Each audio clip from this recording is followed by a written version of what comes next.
Namaskar. Namaskar.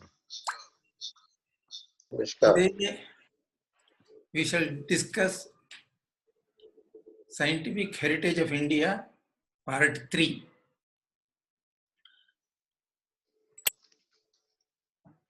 In this session, we shall primarily focus our attention on a book by Sri Dharmapal. Dharmapal was born in 1922 in Muzaffarnagar, UP, and he was with us until 2006. And one of the very noble person whom I would like to call an Arya. I have seen several people in my life whom I greatly respect, and Sri Dharmapal is one of them. I would like to pay obeisance to his memory. I had the good fortune of meeting him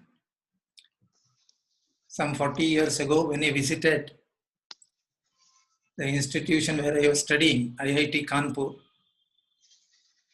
And I have heard him speak. He speaks very slowly. Every word is measured and uttered. His work, in volume, it is not much, but in content, it is very seminal work, which was compiled and published a few years ago by writer Claude Alvarez. Claude Alvarez is a writer, journalist. He resides, I think, in Goa. He published all the works of Dharmapal in 5 volumes. It's a kind of collected works or complete work. So Dharmapal is a true historian. He was a Gandhian by conviction. He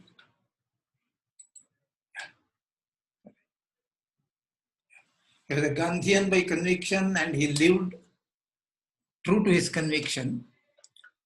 And one of the things he did was to look at the Indian history primarily around 17th and 18th centuries, maybe 19th century also. But before the advent of the British, before they settled in India, what was the state of Indian society? This he has documented in great detail and with great diligence. If we need to understand the history of our country, Dharmapal is a must-read book. All his books. So we shall discuss primarily about science and technology, which is discussed in one of his books. I have quoted other authors as well, but primarily the focus is on his book titled as Indian Science and Technology in the 18th Century. Today we shall discuss 2 things. One is the background and another is about Indian astronomy. The Indian astronomy existed for thousands of years, and Sri Dharmapal quotes several authors at the close of 18th century, that is around 1790, 1793, that period. Several Europeans, Englishmen, scholars, they have recorded their impression of Indian science and technology as and when they were coming close to the Indian society, because the British East India Company had started unrolling their empire starting from 1757 after the Plassey War.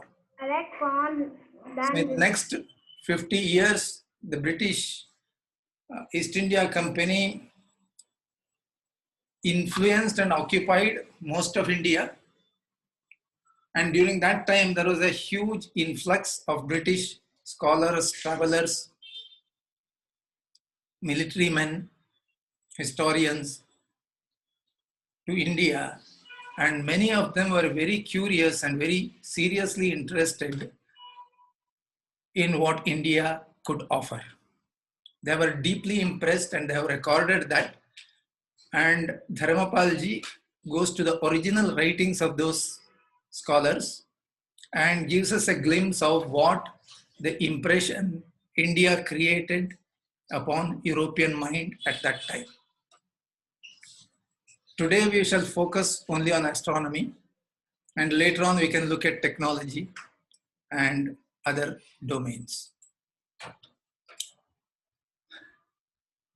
Dharmapal, a Gandhian thinker, historian and political philosopher from India, he authored The Beautiful Tree. This is about the education system in India, pre-British India.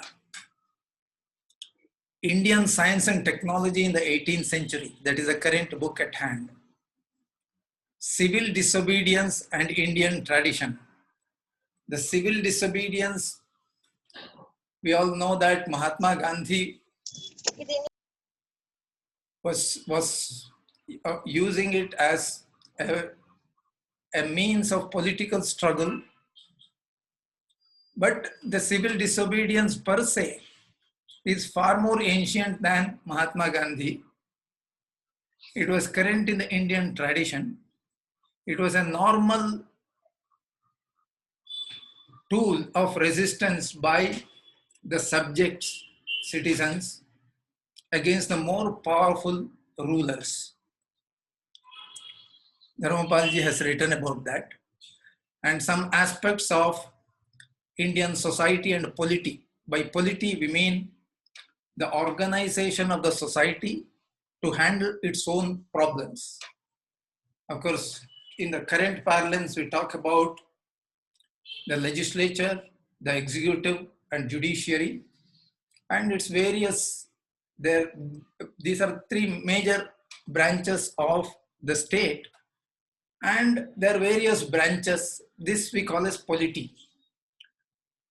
So, in the earlier Indian society, was organized around the village, and within the village they had a political system which would take care of their education, their health, their temples, their roads, their water bunds, and their police. All these things were organized at the village level, and Sri Dharmapalji has researched and documented those things very well. Yeah. His writings have led to a radical reappraisal of conventional views of the cultural, scientific, and technological achievements of Indian society at the eve of the British conquest. This is what Wikipedia records. His works were compiled and published in 5 volumes by Sri Claude Alvarez, organized as under Science and Technology, Civil Disobedience, The Beautiful Tree, The Panchayat Raj and India's Polity, Essays on Tradition, Recovery and Freedom. Available online, you can order them. I think they are also available in the form of a PDF.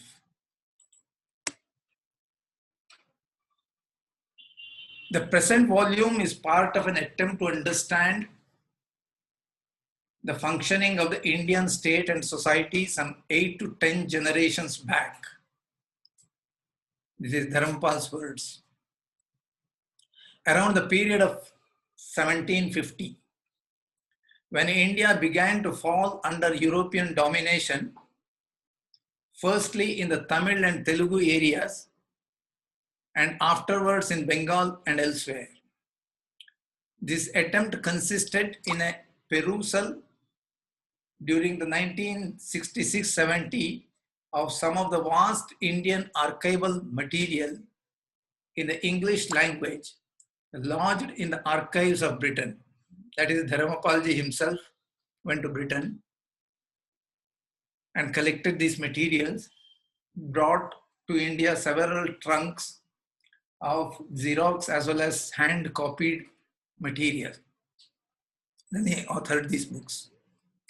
The authors of these documents came to India in various capacities as military, medical, civil servants of the European governments and as travelers, considered to be competent to report on what they observed or studied.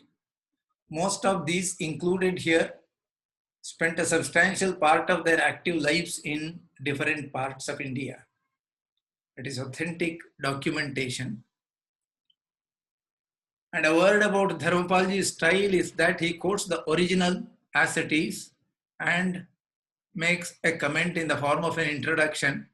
If you notice here, his introduction for this book starts from page 1, goes up to 36. But then he will quote the original material subsequently. Part 1 on science, there are several papers in the original form. Brahmin's Observatory at Benares, a documentation from 1777. Remarks on the astronomy of the Brahmins from 1790, should be 1790, not 1970. Hints concerning the observatory at Benares, 1783. On the sixth satellite of Saturn, 1783. A proof that the Hindus had the binomial theorem, 1790. Hindu algebra, 1817, etc. And apart from this, he also documented on technology. By technology, we mean proven processes which led to betterment of life. Operation of inoculation of the smallpox as performed in Bengal in 1731. Notice that inoculation was a well-developed technology in India in 1731, must have been there in India several centuries earlier.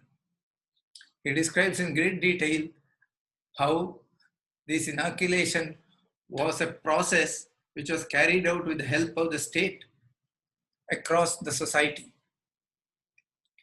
An account of the manner of inoculating smallpox, 1767. The method of making the best mortar at Madras in East India, 1732. The process of making ice in the East Indies. Notice in 1775, India had a well-developed process, a technique, a technology of making ice, preserve it for the summer. Indian summer means the temperature rises above 40 degrees centigrade in most part of the country. In order to make the heat bearable, you need sharabat, you need cold drinks. In order to have cold drink, you need ice. It was not the days of electricity, but ice was made during the winter, preserved underground for the use during the summer. Large quantities of ice below the surface of the earth, maybe something like 15 feet below the surface of the earth, being stored and used during summer. So the process of making ice in the East Indies, 1775, the paper describes this. Uses of the sun and manufacturing of the Hindustan paper. Indian agriculture. On the drill husbandry of southern India. Iron works at Ramanakapeta. the mode of manufacturing iron in central India.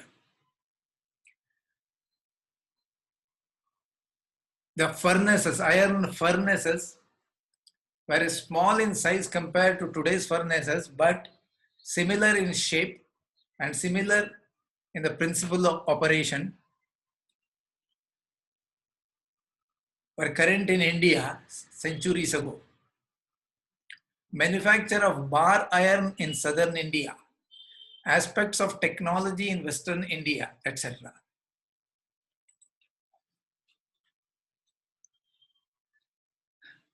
This, you will see the perceptiveness of Sri Dharmapal from this passage.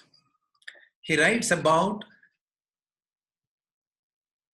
in his introduction, he writes about an encounter with the Indian society. Look at the way he meets the society and look at his sensitivity. An encounter which affected Dharmapal greatly in this context is best recounted here in his own words. Around 1960, I was traveling from Gwalior to Delhi by a day train, a 6 or 7 hour journey in a third class compartment, when I met a group of people, and I think in a way that meeting gave me a view of India, the larger India.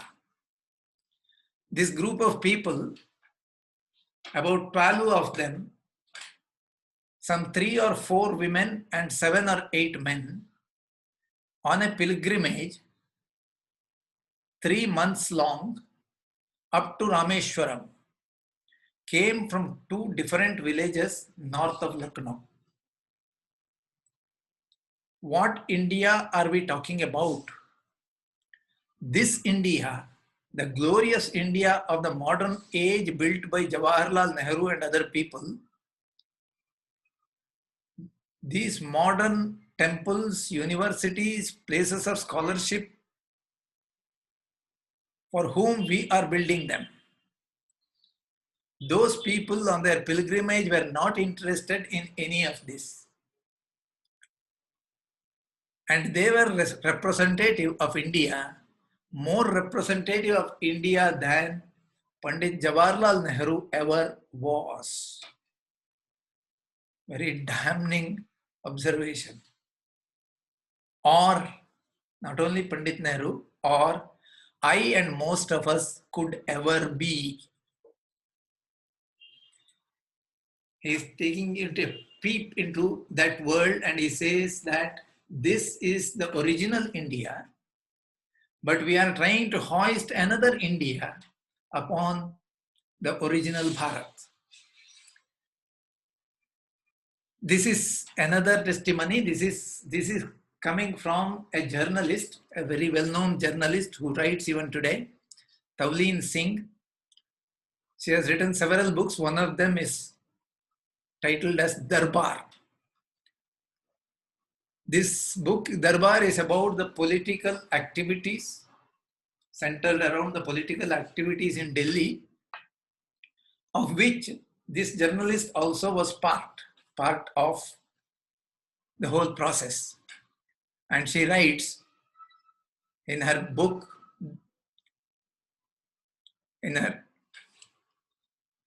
writes on the ruling class of independent India.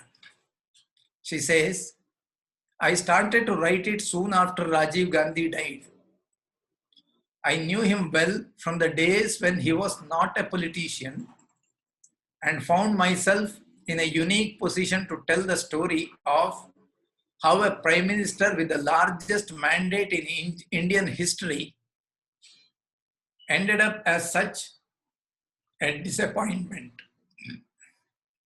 Not just because I happened to be a part of the same tiny social set in which he moved, but because my career as a journalist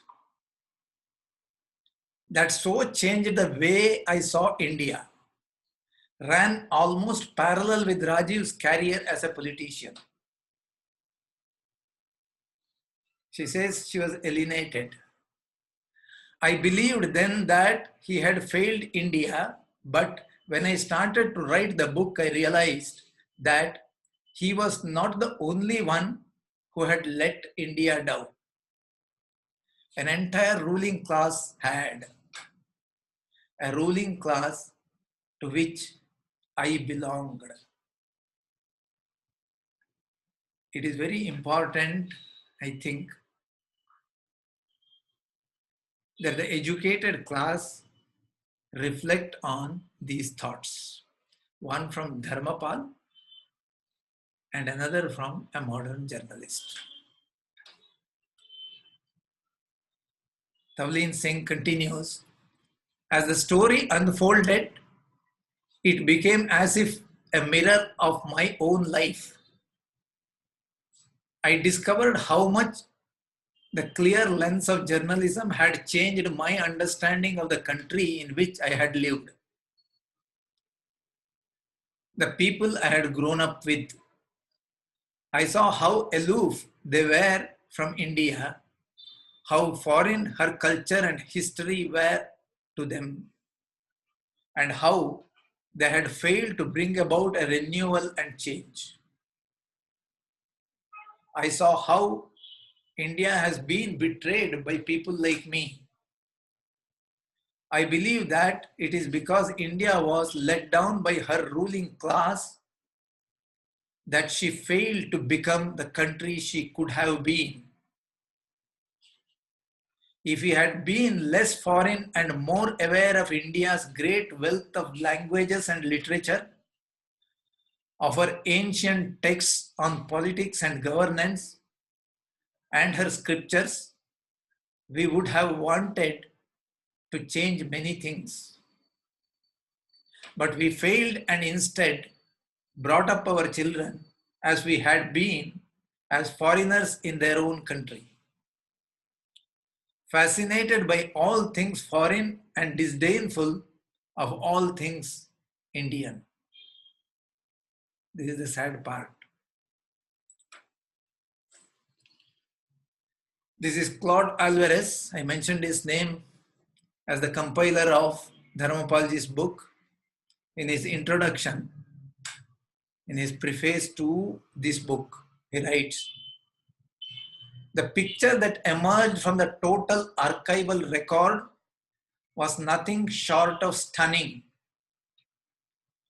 Contrary to what millions of us were taught in our school textbooks, it indicated the existence of a functioning society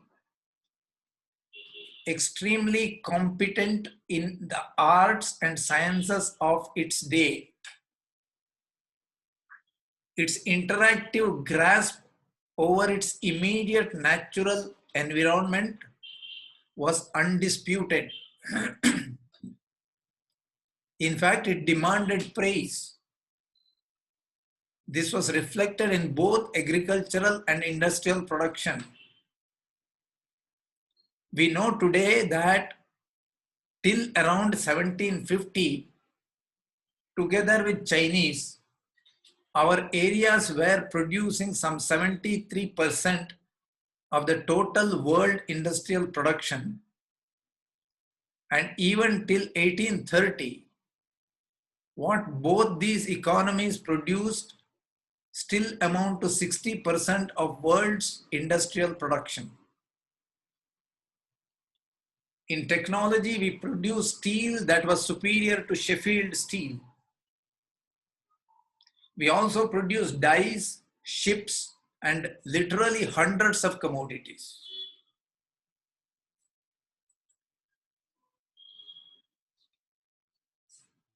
Even in a moderately fertile area, he is not talking about the best piece of land in India. He is talking about moderately fertile area like that of Chengalapattu in Tamil Nadu.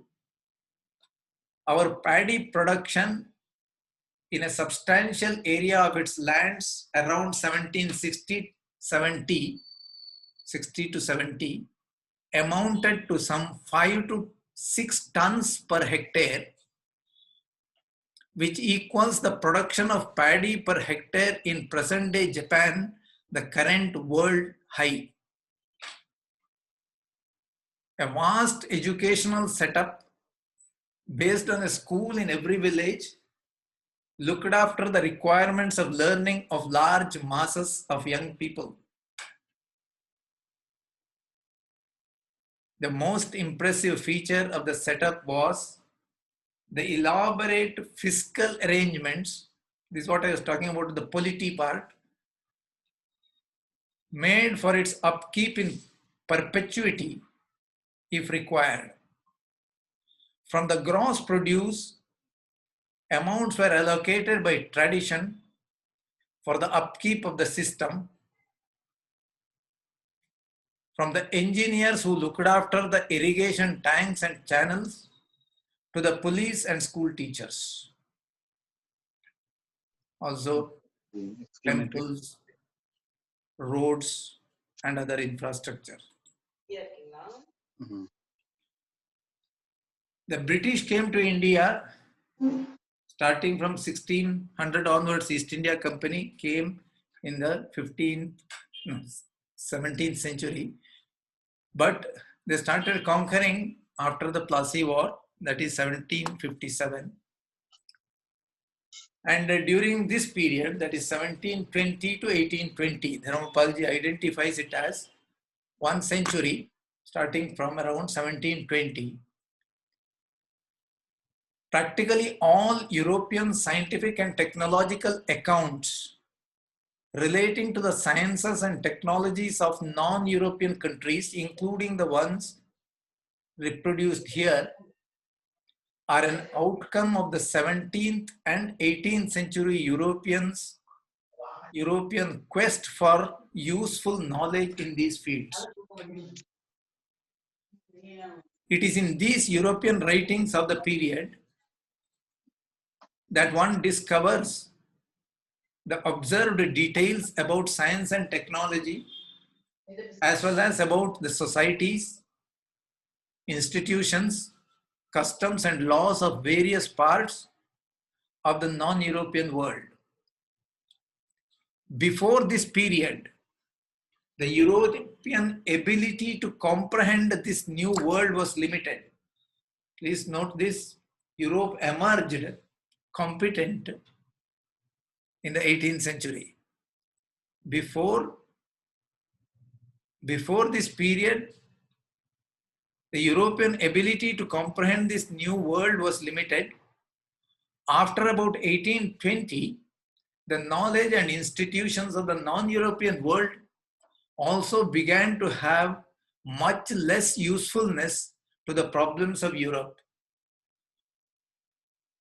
And after about this period, 1820, the European attitude towards the rest of the world, including India, was more of disdain and contempt.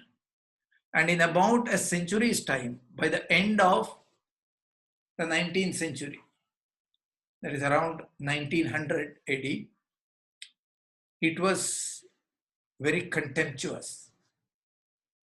It was barely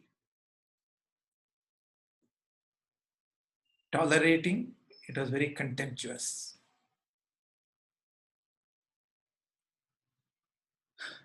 This is a quote from 1783 by one Professor Mackenzie. Professor Mackenzie advocated first in 1783 and then again in 1788. 1783 and 1788 in writing. The taking of such measures, he advocated the taking of such measures by our monarch. Apparently, he wrote to the British leadership. Such measures by our monarch, the sovereign of the banks of the Ganga, as may be necessary for discovering, collecting, translating whatever is extent of the ancient works of the Hindus. Discovering, collecting, and translating whatever is available in India He thought that if the British procured these works to Europe, astronomy and antiquities, and the sciences connected with them would be advanced in a still great proportion. He observed further that the antiquities of the religion and government of the Hindus are not less interesting than those of the sciences, and felt that the history, the poems, the traditions, the very fables of the Hindus might therefore throw light upon the history of the ancient world, and in particular upon the institutions of that celebrated people from whom Moses received his learning, and Greece her religion and her arts. Please note the accolade here, note the praise. He says the institutions of that celebrated people from whom Moses received his learning, and Greece her religion and her arts. This viewpoint changed in about a century's time. Slowly in the beginning, but very sharply at the end of the 19th century. Professor Mackenzie also stated that the center of most of this learning was Benares, where all the sciences are still taught and where every very ancient works in astronomy are still extant.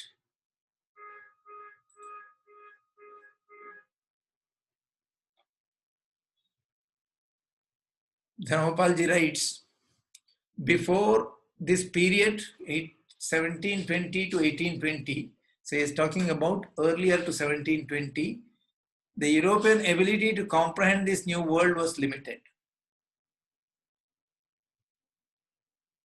After about 1820, the knowledge and institutions of the non-European world also began to have much less usefulness to the problems of Europe.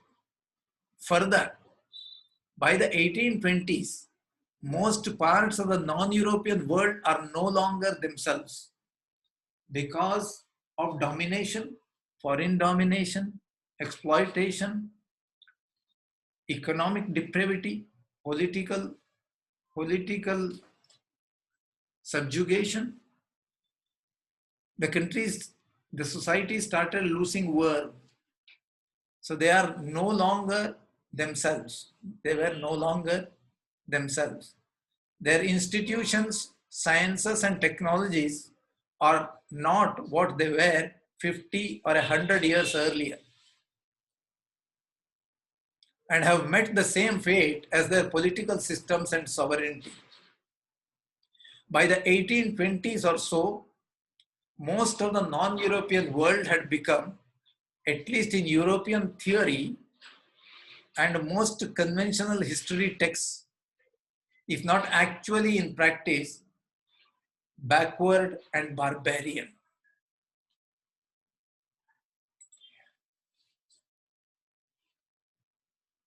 Yeah. Quoting from Claude Alvarez, it is conventional doctrine taught in most history books that from 1600 to around 1748,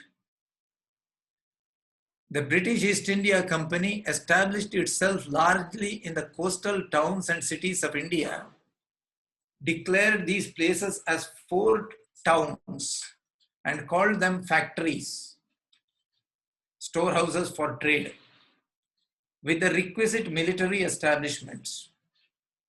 From 1748, the East India Company is said to have gradually evolved itself in the conquering of India until 1858, at least was considered to be solely responsible for the plunder and violence associated with the conquest. In India in 1858, the rule of East India Company was ended by the British government, and the government took over the reins of power by itself. I mean, it closed down the East India Company and started ruling directly. But until then, it found a very convenient device for ruling and exploitation through the East India Company. So till 1858, at least, was considered to be solely responsible for the plunder and violence associated with the conquest. We are further told that it is only because the British were disturbed by the company's misrule, which resulted in the Great Indian Mutiny in 1857-58, that they decided to establish direct rule in India, and that the governance of India was placed under the charge of a British cabinet named the Secretary of State for India, an arrangement that eventually continued till 1947. The ostensible reason is that the British government felt unhappy about the misrule of company, so they are ruling it directly. But the real reason, according to Sri Dharampal, the British purpose in India, perhaps after long deliberation during the 17th century, it was well thought out plan, was never to attempt on any scale the settlement of the people of Britain or Europe in India. They had experimented this in America, North America, but North America, eventually the colonies revolted and sought independence, and threw the Europeans and the British out of the North American continent, the Boston Tea Party, etc. And finally reclaimed their freedom in 1784.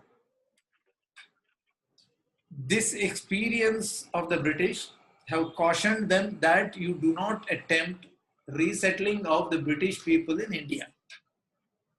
There could be other reasons also, that the Indian public, Indian society was far more sensitive and far more competent than what they saw, far more knowledgeable than what they saw in America.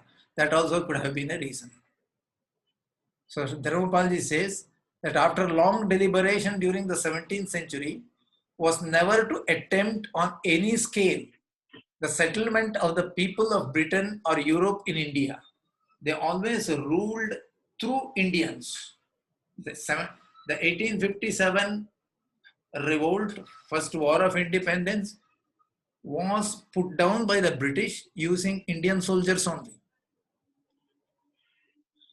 It was felt that in most regions of India, because of its climate, temperature range, gifted, industrious, and dense population, the settling of the people of Europe would serve little purpose.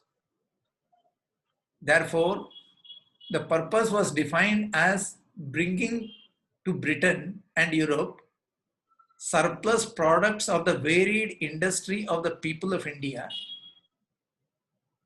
and the taxes imposed on this industry, the products as well as the taxation. Such a proposal, in fact, was very clearly put forward around 1780 by Professor Adam Ferguson of Edinburgh.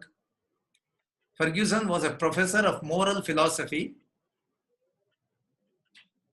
Interestingly, he is also regarded as the founder of British sociology. While discussing the mode of governing India, Ferguson raised the question of the purpose of this governance. According to him, the aim was to transfer as much as possible of the wealth of India to Europe. See, this was from the ruling class, the political ruling class. Their purpose was to transfer as much wealth as possible of India to Europe. Whereas there are other segments of the society, British society or European society, which was considering the purpose from a different perspective as well.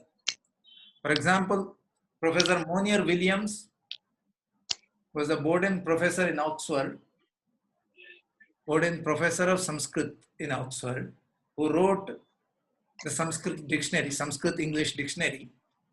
He says, for what purpose then has the enormous territory been committed to England? He poses this question and says, it is to elevate and Christianize India. The same was true with Max Muller. He studied Vedas, Sanskrit and Vedas, translated several volumes of the Vedic literature,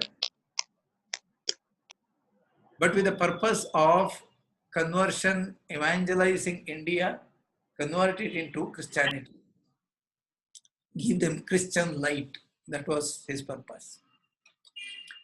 So Professor Ferguson says it is to transfer the wealth of India to Europe, in which they succeeded greatly, tremendously. And this task, according to him, could not directly be conducted by servants and institutions of the British state. They would be too bound by rules and state discipline to do justice to the task. The transfer of wealth to Europe, he felt, would generally require the bending and breaking of rules, as no major extraction or extortion from the ruled could be effectively done through instruments of the state.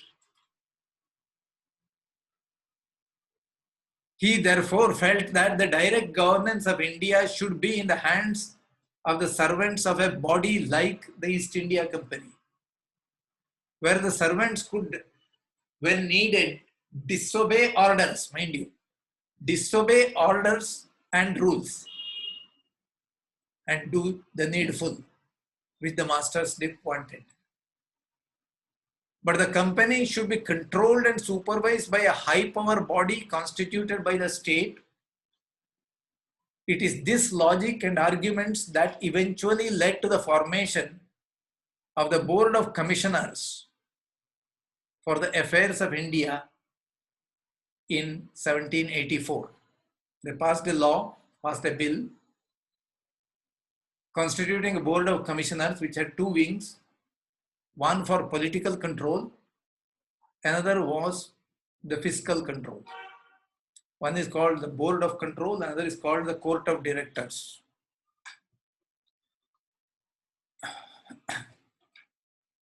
Dharmapal found that long periods in the late 18th and 19th centuries, the tax on land in many areas, please note this, the tax on land in many areas exceeded the total agricultural production of very fertile land. In traditional Indian system, the tax should never exceed 16% of the produce, 1/6. However, under the Mughal rule, it exceeded. It went to 20% or more. Under the British rule, 50% was very common. And in some places, it exceeded the production. Therefore, the farmer found it more economical not to cultivate the land. This was particularly so in the areas of the Madras Presidency, comprising of Tamil Nadu, coastal Andhra, and some district of Karnataka and Malabar, including my place. The consequences of the policy were easy to predict. In the Madras Presidency, 1/3 of the most fertile land went out of cultivation between the period 1800 to 1850. In fact, as early as 1804, the governor of Madras Presidency wrote to his masters, the Board of Commissioners in London, "We have paid a great deal of attention to the revenue management in this country. The general tenor of my opinion is that we have rode the country too hard, and the consequence is that it is in a state of the most lamentable poverty. Great oppression is, I fear, exercised too generally in the collection of the revenues." Note this period 1800 to 1850. This is the period when the indigenous education system completely dropped down, because the education system was village oriented. The fiscal support for that, the financial support for that comes from the villages, and the villages went bankrupt and completely poor, lamentable poverty. This is what the governor of Madras Presidency wrote back. Lamentable poverty, and the education system completely collapsed during this period. When we discuss The Beautiful Tree by Dharmopalji, we will refer to this again. Indian science and technology, initially they were desired for their contemporary relevance. India was ahead on many counts in terms of technology than Europe. Therefore, it was very, very important for them to learn those technologies. Desired for their contemporary relevance and usefulness to the advancement or correction of their British counterparts. But soon after the British began to rule and control Indian life and society, the continuity of Indian knowledge and practice seemed to them a threat. And once they took control of the land, they attempted to suffocate it and let it to die. Therefore, it was something to be put aside so that it crumbled and decayed. Dharmapal found that such a program of making extinct was contrived in practically every sphere of human activity,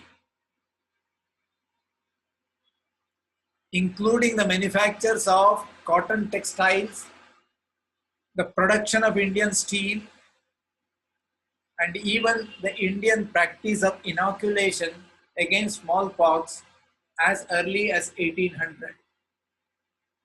In fact, Mahatma Gandhi made an observation in London in 1930.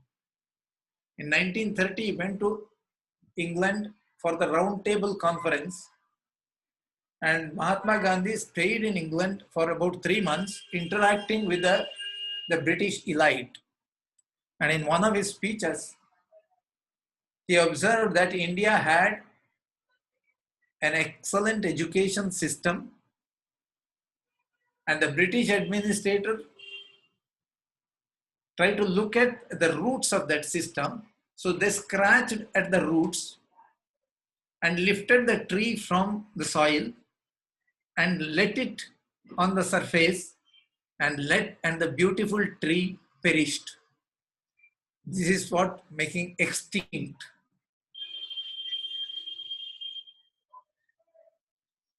Okay.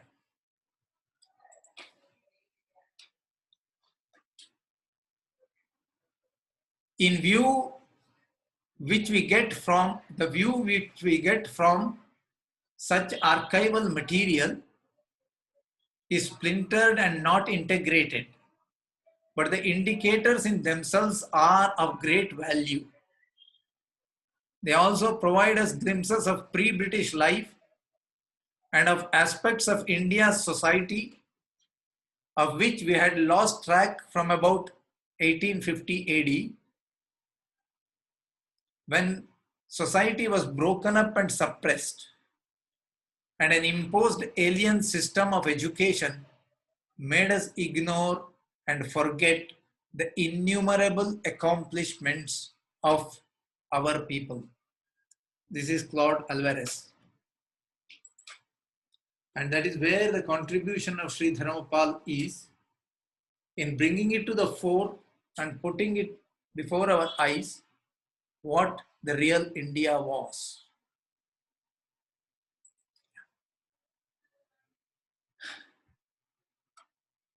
As it is wont of Sri Dharmapal, he quotes the original articles with the introduction to the original authors. One of the articles which he is going to quote, which we are going to discuss, is by Professor John Playfair, a professor of mathematics at the University of Edinburgh. He wrote that article in 1790. He was a very reputed person, very sharp in intellect. And if you read his review of Indian astronomy, which runs into 47 pages, it is very incisive, and we will see his quotation soon. Another was by T.D. Pierce, who was a military man. He was a very important person in the sense he was Warren Hastings. Warren Hastings was the Governor General. He was very close to Warren Hastings. In India, he was high in the favor of Warren Hastings and acted as Hastings' second in his duel with Sir Philip Francis on the 17th August 1779. Pierce died on the Ganges on 15 June 1789. So this gentleman has written a paper, Britain Brahmin's Observatory at Benares in 1777, and also has written on the sixth satellite of Saturn. It is interesting that Europe did not know there were 6 satellites. In fact, there were 7 satellites for Saturn. But at the time of writing this, 1783, they did not know that it had 6 or 7 satellites. They knew only 4 of them.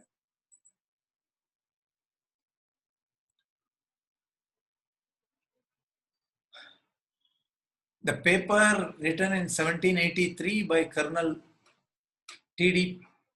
Pierce, sent by him to the Royal Society, London, for publication, refers to the Indian knowledge of the 4 satellites of Jupiter and the 7 satellites of Saturn. Colonel Pierce further felt that the Indians must have possessed some kind of telescopic instruments to have acquired such detailed knowledge. The author of Pierce's memoirs states, it is not written by him, written by somebody else, but based on the papers of Colonel Pierce.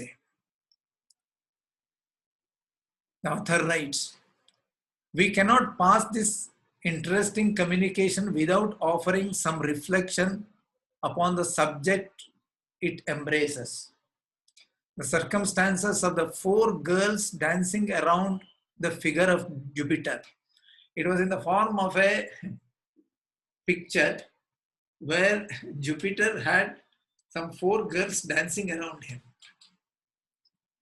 As they ought to be, according to the Brahmin statement to Colonel Pierce, is a strong argument in favor of the superior knowledge of the heavenly bodies. Superior knowledge of the heavenly bodies which the ancient Arabians and Hindus possessed. The 4 dancing girls evidently represent the 4 satellites of Jupiter.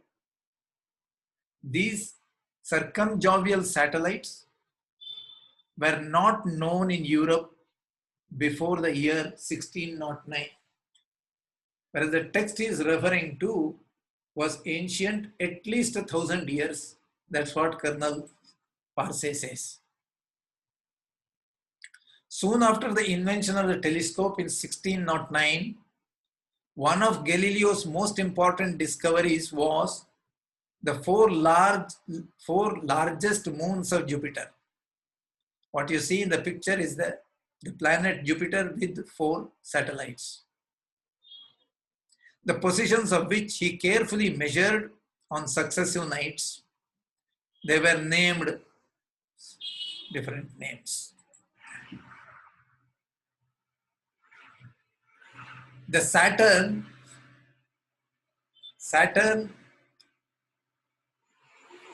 is almost a perfect sphere with a hat. It has 7 satellites known today. If you see the planet around which the satellites are moving, if you count the number of tracks, there are 7. Different names are given to that. This is another picture, modern picture, of course.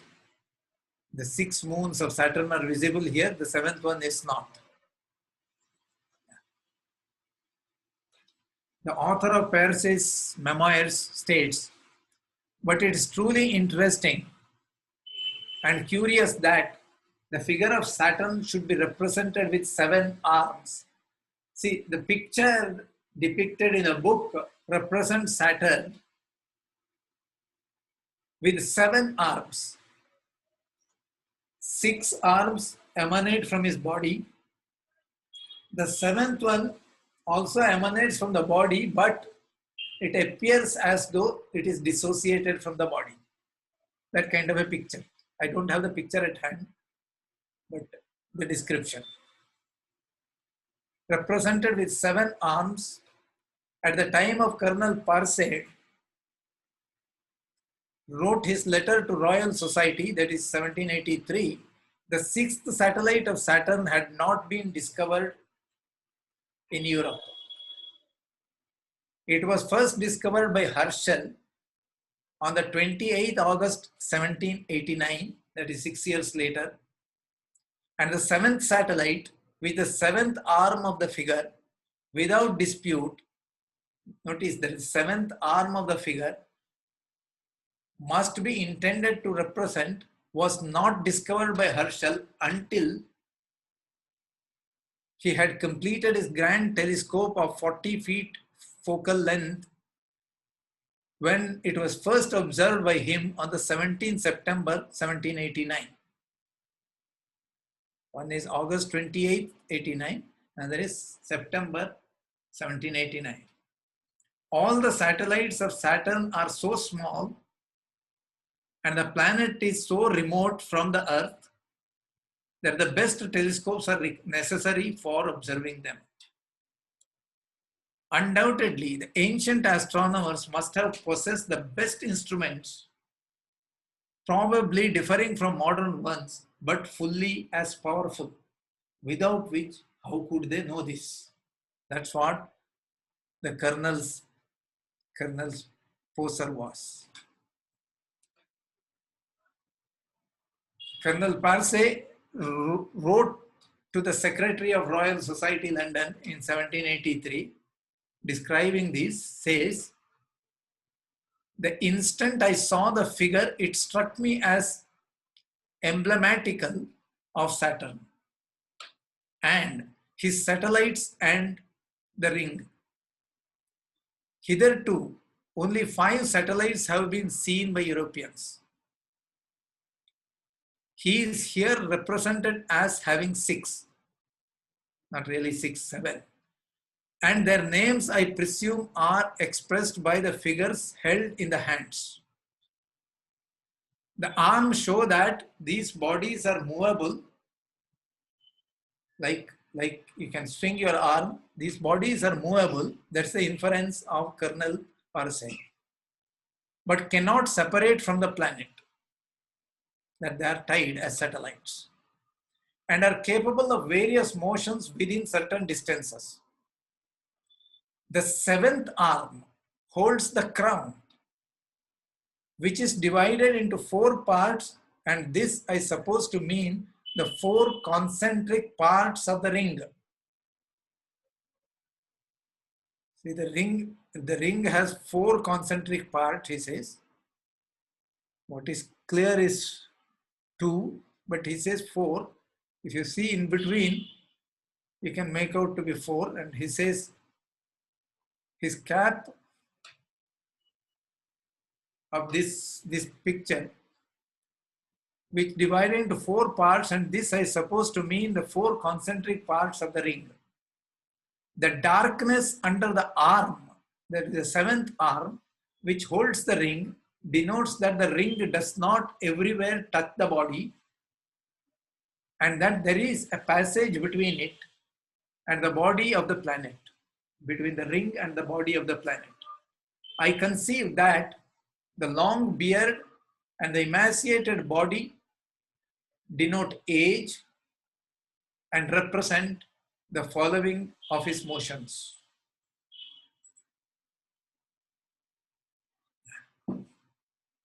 The author adds, we are not aware that the Royal Society in any of its printed papers have noticed Colonel Parsay's communication. But our imagination, warmly interested as it has been in all that relates to the subject of the present memoir, has pictured the probability that Colonel Parsay's paper may have met the eye of Herschel and may have been an additional spur to the indefatigable and wonderful labors of that great man.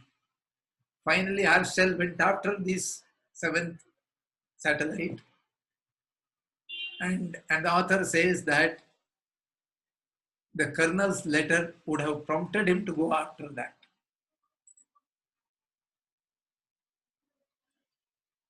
The letter says, Parsay's letter says, the laws of any science is not a proof that it never was known.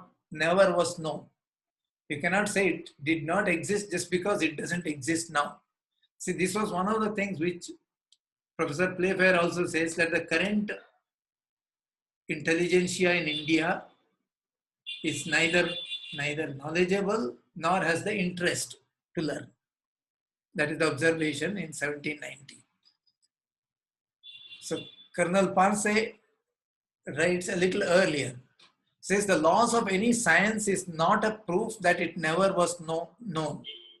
And all I propose is to present the figure of Saturn as I found it, and to give you my reason for explaining the emblem as I have done, which yet remains to be made out by some future discovery of the sixth satellite, the existence of which is not thought to be totally chimerical. I shall not scruple to inform you of things that may seem wonderful. I have the prediction of 3 comets and an earthquake. He refers to a prediction given by some Indian who had predicted an earthquake in another few months. He says, I have the prediction of 3 comets and an earthquake, which I received long before the events. The earthquake did actually happen and desolated the extensive regions around Lahore. Mr. Hastings, that is the Governor General, has a copy of it, that is the prediction, signed by me with a day marked on the paper to show when I received it, which was June, and I think the earthquake happened in September, 3 months later, or the latter end of August 1779 or 1780. Even after the occurrence, he doesn't remember the date, but somebody predicted this will occur in future. Continues Colonel Parse. A Brahmin with whom I discoursed and asked how they made their tables, that is, astronomical tables, he said that they were formed a long while ago by means of great pits dug into the earth, and in which the celestial bodies were made visible. He says holes were dug on the earth from which they would see the celestial bodies and make measurements.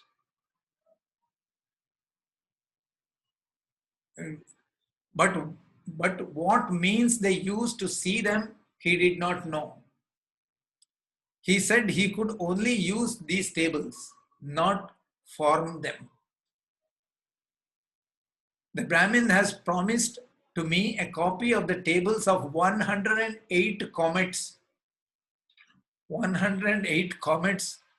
And when I return to Bengal, if he is still living, I will endeavor to get them. He says they are of different kinds. Some have straight tails, some have crooked tails, and some fan tails, and some are encircled with a burr, and some are without any. Again, some are retrograde, some direct, and others cross the heavens. In different directions they would go. I hardly dare to tell you that the book was, as he says, written in the yuga preceding this. It is very ancient. And that this began with what we call the creation.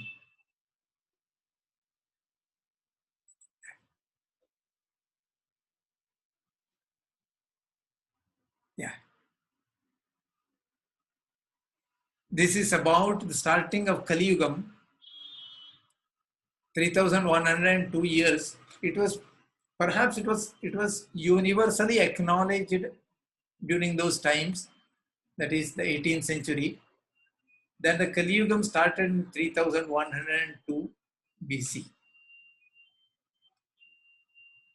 The widespread prevalence,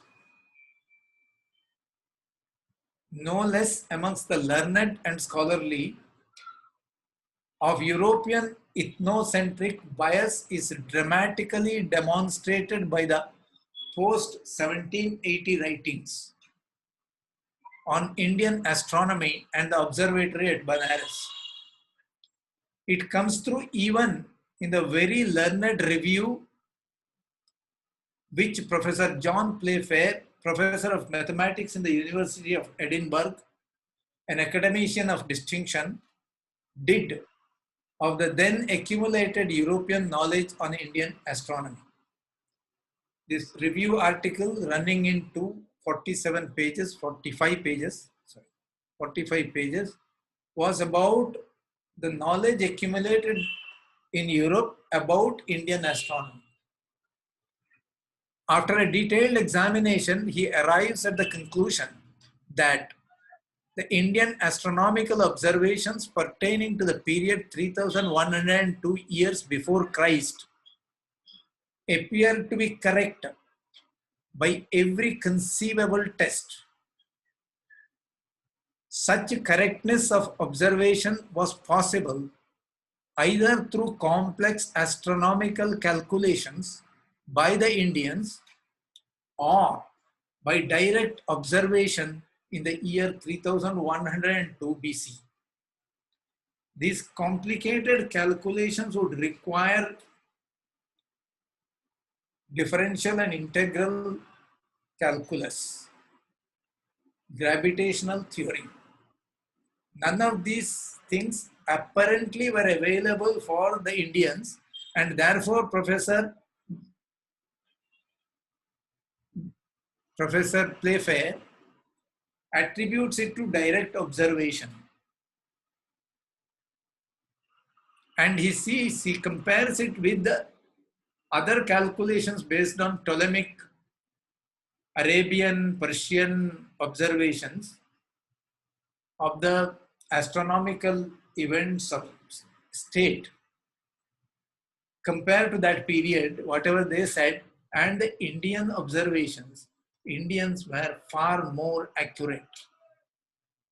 Based on that, he says every conceivable test, it passes every conceivable test. It actually, these people were doing observation in the year 3102 BC.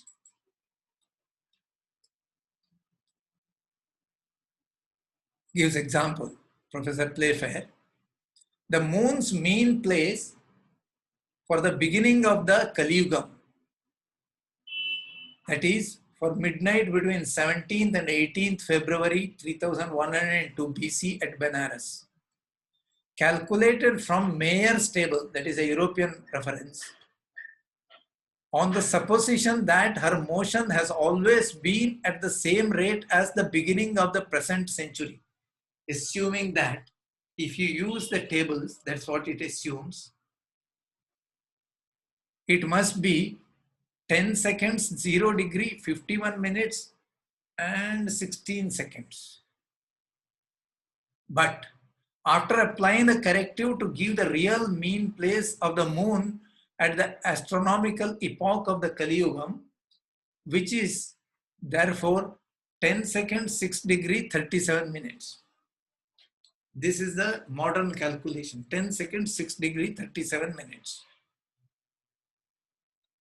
Now, the same by the tables of Tiruvallur.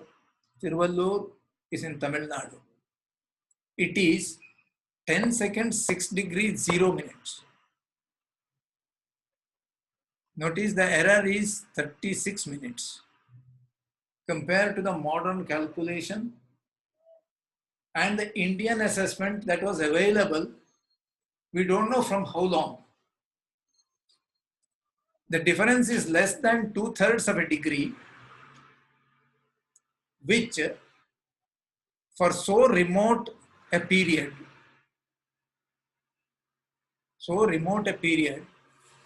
and considering the acceleration of the moon's motion for which no allowance could be made in an Indian calculation, he thinks so, is the degree of accuracy that nothing but actual observation could have produced. He says they must have observed it. So that means astronomy was a science very well developed at the beginning of Kali Yuga. I mean, for somebody who reads Mahabharata or somebody who reads Ramayana, this is evident. But then these are Europeans. They say that they were doubting, but then they say that it passes every conceivable test. And he says that Indian astronomy was not derived from Persia or from Greece, because Indian astronomical calculations and predictions were far more accurate than the other two. But for the year 3102 before Christ, their difference from them, that is Tartars, that is essentially the Persian base, Persian astronomy.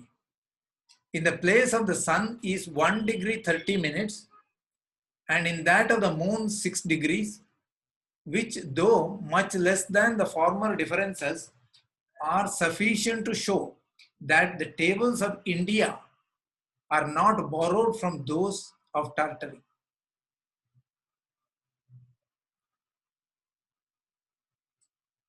The Arabians employed in their tables the mean motions of Ptolemy. Ptolemy was an Egyptian astronomer. The Persians did the same. But in the more ancient tables of Chrysococa and the later ones of Nasiruddin, it is therefore certain that the astronomy of the Brahmins is neither derived from that of the Greeks, the Arabians, the Persians, or the Tartars. that these tables are neither derived from the Persian astronomy nor from the Greek astronomy of Ptolemy. The places they give at their epoch to the apogee of the sun and or the moon, and their equation for the sun's center being very different from both. It was Indian, not Persian or Greek origin.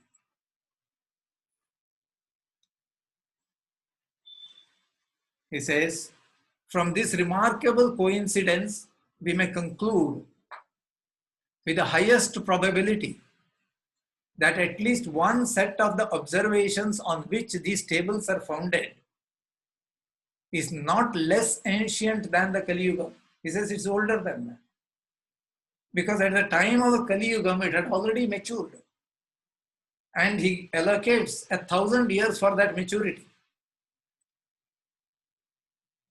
And though the possibility of there being some ages later than that epoch is not absolutely excluded, yet it may, by strict mathematical reasoning, be inferred that they cannot have been later than 2000 years before Christian era.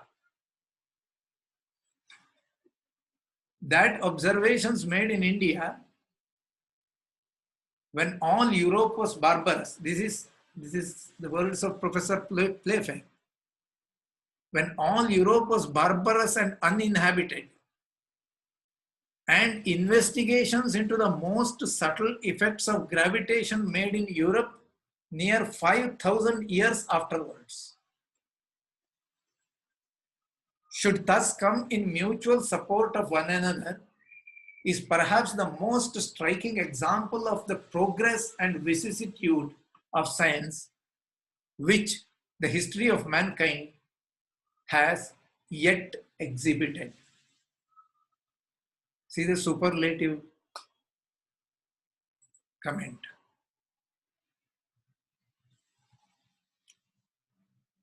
This is another quote from Konrad Elst. Hindu tradition makes mention of the conjunction of the 7 planets, Saturn, Jupiter, Mars, Venus, Mercury, Sun and Moon, and Ketu,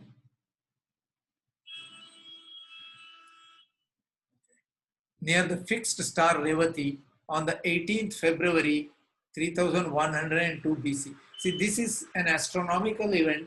It is not related to the humans. It is not starting from the coronation of somebody. Coronation of Yudhishthira starts from Yudhishthira, it's the beginning of Yudhishthira Shaka. Coronation of Shalivahana Shaka. Vikramaditya, Vikrama Samvat, etc. But this is an astronomical event. Again, Playfair. 2 other of the elements of this astronomy, the equation of the sun's center and the obliquity of the ecliptic. I don't understand these technical words. Leave it to Professor Playfair. When compared with those of the present time, seem to point to a period still more remote, and to fix the origin of this astronomy 1000 or 1200 years earlier. That is 4300 years before the Christian era. It must have begun at least 4300 BC, he says. For those who accept the Vedas, there are Vedic references which are 6000 BC or 8000 BC. But this is Professor Playfair. He says at least 4300 years before the Christian era. And the time necessary to have brought the arts of calculating and observing to such perfection as they must have attained at the beginning of the Kali Yuga. If it were so perfect in 3100 BC, it must have originated some 1000 years earlier. That is the argument. Comes in support of the same conclusion. The construction of these tables implies a great knowledge of geometry, arithmetic, and even of the theoretical part of astronomy. Great knowledge of geometry, arithmetic, and astronomy. And then he wonders, how is this possible? Professor Playfair observes that it is not for astronomy. It is not for astronomy, even in the most perfect state, to go back 46 centuries and to ascertain the situation of the heavenly bodies at so remote a period, except with the help of lately developed integral calculus and the theory of gravitation. You can calculate things backwards using these theories. But when these theories are not available, it must have been based on observation. He finds that the positions of the planets as given in these tables is very close to the positions as calculated back with the help of modern integral calculus and theory of gravitation. So it must have been actual observation. Then he wonders, look at this wonder. Of such high antiquity, therefore, must we suppose the origin of this astronomy, unless we can believe that all the coincidences which have been enumerated are but the effects of chance. Or what indeed were still more wonderful, that some ages ago there had arisen a Newton among the Brahmins to discover that universal principle which connects not only the most distant regions of space, but the most remote periods of duration. And a Lagrange to trace through the immensity of both its most subtle and complicated operations. He said there must have been a Newton and a Lagrange in India. Sri Dharmapal writes, even when the ancientness, the antiquity of Indian astronomy was being conceded, as was done by Professor Playfair, it was difficult to admit that the 18th century Indian astronomers and scholars on the subject had any real competence. According to Playfair, the 18th century Indian astronomer had little knowledge of the principles on which his rules are founded, and no anxiety to be better informed. This is the hallmark of a decadent state of society. He says that little knowledge of the principles on which these rules are founded and no anxiety to be better informed. Yet, it was only through intercourse with these Indian astronomers and by means of instruction and data received from them that the European knowledge of Indian astronomy could be acquired. How else could they acquire it? It was thus acquired by Le Gentil during his visit to India about 1769.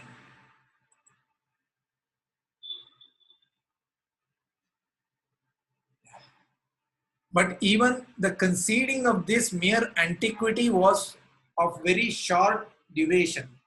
See, this was 1790, but 1813, 1814, things started changing. Was of very short duration. With the strengthening of the fundamentalist and evangelical Christian tendencies, this concession began to look like blasphemy. Keeping in view the European historical premises originating in the Old Testament, we have discussed this premise that the world was created in 4004 BC, October 23rd, morning, 9 o'clock. This kind of a fixation started questioning the very antiquity, the date, the very antiquity of the Indian astronomy. So keeping in view of the European historical premises originating in the Old Testament, It was just not conceivable for anything except the stated items to have survived the deluge, which was computed to have taken place in the year 2348 BC or 2448 BC. By 1814, though things Indian were still being half-heartedly defended by a journal like the Edinburgh Review, even the mere antiquity of Indian astronomy had received a final European dismissal by 1814, says the Rampart. By the end of that century, it was complete.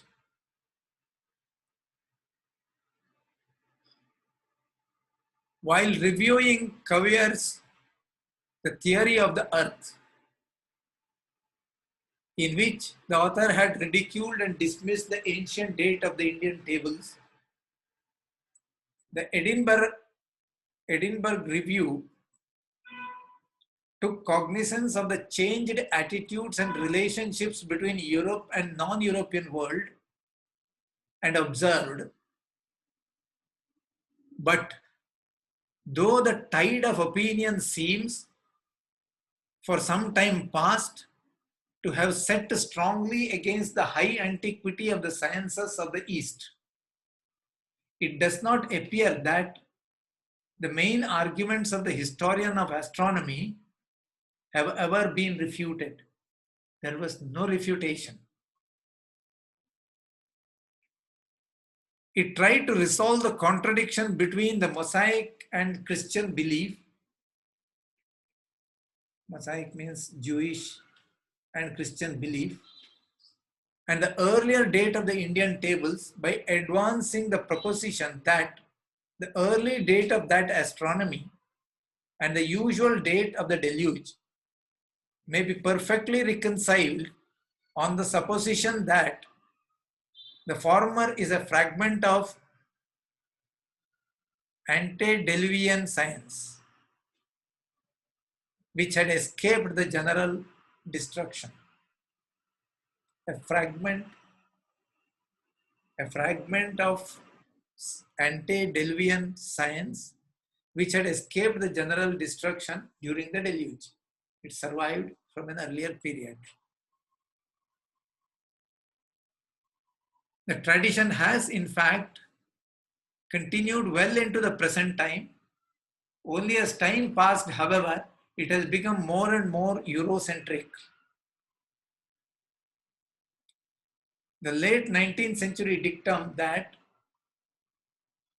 except the blind forces of nature, nothing moves in this world, which is not Greek in its origin, enunciated by Sir Henry Maine, one-time law member of the Governor General's Council in India, was merely an intellectual and scholarly expression of the mounting Eurocentric character of this speculativeness.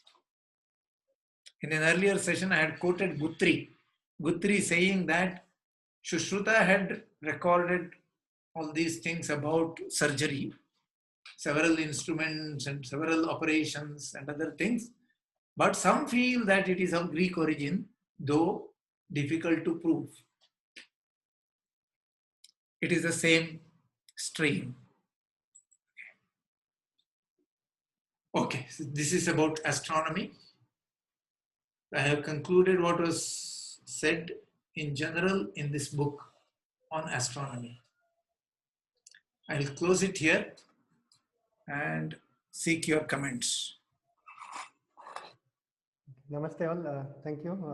Harinath has some connectivity issues, so I will be taking care as the host.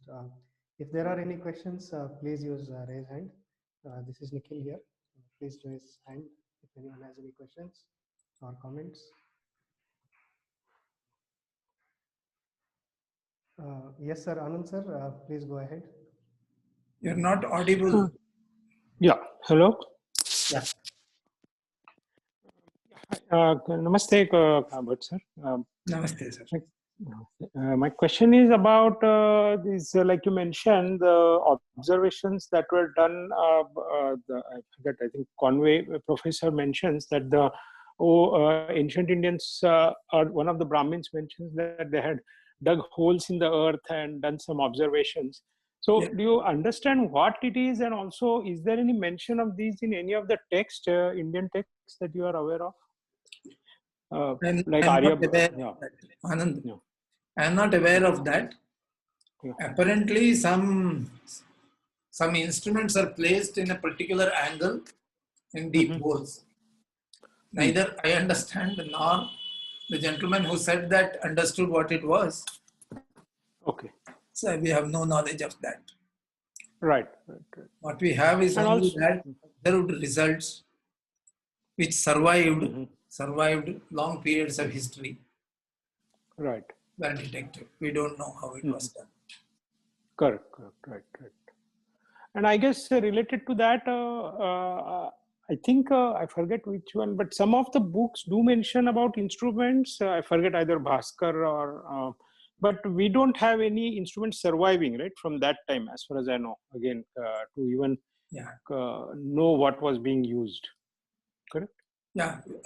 We have the Jantar Mantar. Yeah, but that's more recent, right? Like 400 years or 500 years, three, Yes, 4. Jai Singh, right? Jai Singh, Raja Jai Singh has done. Yeah. yes. I think there are observatories in Benares also. Oh, okay. Yeah, I didn't know about that. They are quite old or I am not aware last? of the antiquity. I don't know. Okay, okay. And one more question related to this 3102 BC, which is allocated to Kali Yuga, and then it is also associated with Mahabharat war, right? And I know there is this inscription, I think in Pattadakal or somewhere where it does mention about this 3102 BC. My question is, do you think this kind of mapping of Mahabharat war to 3102 BC may have been a later phenomenon, or it is or there is other conclusive texts to prove that it indeed Mahabharat war actually happened at 3102 BC? Because the reason of my asking is I think there were some archaeological excavations done by Professor Rao near Dwarka and all these, and the dates are coming for those around 2000 BC, not 3102. So I always wonder how the Mahabharat period to 3102 BC, which I know that that's the period where all the planets matched up. It's mentioned in Aryabhatiya also, but how the two have been matched to each other. So you have any thoughts on that? No, I do not know. I do not know. But in the Mahabharata, there are references, Yeah, several astronomical references which can be checked. correct, correct. One of Although, them, yeah, good. shall I, shall I continue? Yes, yes, yes, please. One of them is the belief that Yudhishthira ruled for 36 years after the war. Mm-hmm. The war took place in 3139 BC. Mm-hmm. There are dates fixed for the war between Krishna and Duryodhana. Mm-hmm. There are instances of a full solar eclipse Mm-hmm. during the war. That is the death of Jayadratha, killing of Jayadratha. At that time, there was a complete solar eclipse, full solar. Mm-hmm. Mm-hmm. And there are references of Krishna's birth, Yudhishthira's birth, Mm-hmm. Arjuna's birth.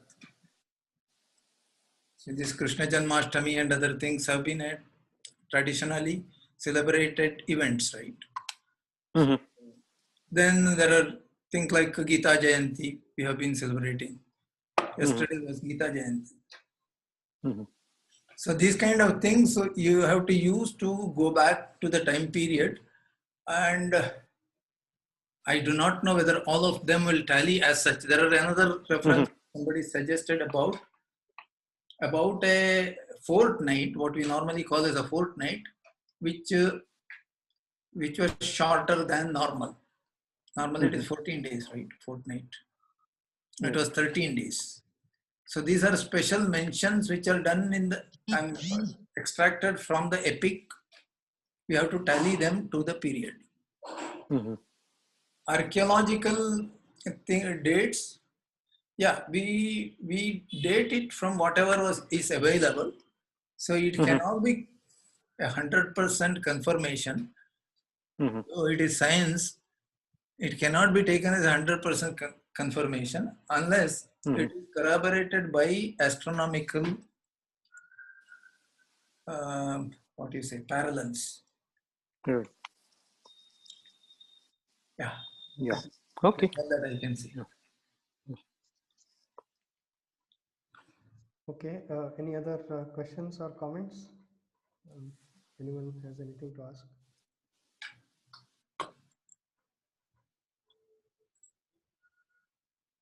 Okay, I think there are no more questions. But sir, thank you. This has been a fantastic series. I can't hear you.